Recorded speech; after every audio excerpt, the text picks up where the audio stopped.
بسم اللہ الرحمن الرحیم والصلاة والسلام علی رسول اللہ وعلی آلہ وصحبہ اجمعین۔ معزز ناظرین و سامعین کرام، السلام علیکم ورحمۃ اللہ وبرکاتہ۔ حضرت خواجہ محمود انجیر فغنوی اپنے مرشد حضرت خواجہ عارف ریوگری کے جملہ اصحاب میں افضل و اکمل اور خلافت سے سرفراز تھے۔ آپ کی ولادت مبارکہ 18 شوال 627 ہجری موضع الخیر فغنہ نزد وابکنہ میں ہوئی۔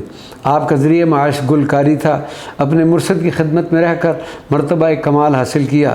حضرت خواجہ عارف ریوگری کا جب آخری وقت قریب آیا تو آپ نے حضرت خواجہ محمود انجیر فغنوی کو اپنا خلیفہ نامزد کر کے خلق کی رشد و ہدایت کا حکم دیا۔ آپ کو جب اپنے مرشد گرامی سے اجازت ارشاد مل گئی تو آپ نے ذکر دہر شروع کروانا کر دیا، کیونکہ حضرت خواجہ عارف ریوگری نے فرمایا تھا کہ اب وقت آ گیا ہے کہ جس کی طرف ہمیں اشارہ ہوا تھا کہ طالبوں کو ذکر جہر اختیار کرنا پڑے گا۔ حضرت خواجہ محمود انجیر فغنوی کے خلیفہ و جانشین حضرت خواجہ علی رامیتنی سے روایت ہے کہ ایک مرتبہ ایک درویش نے حضرت خواجہ خضر علیہ السلام سے دریافت کیا کہ دور حاضر کے مشائخ میں سے کون سا ایسا ہے کہ جس کی اقتداء کی جائے؟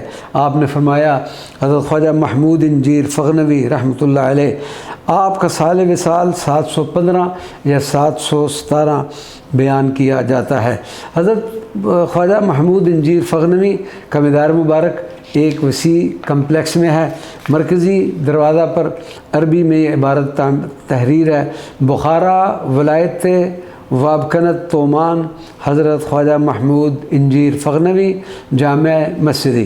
مرکزی دروازہ سے داخل ہوں تو دونوں جانب خوبصورت پھلدار اور پھولدار پودے زائرین کو اپنی مہک سے خوش آمدید کہتے ہیں۔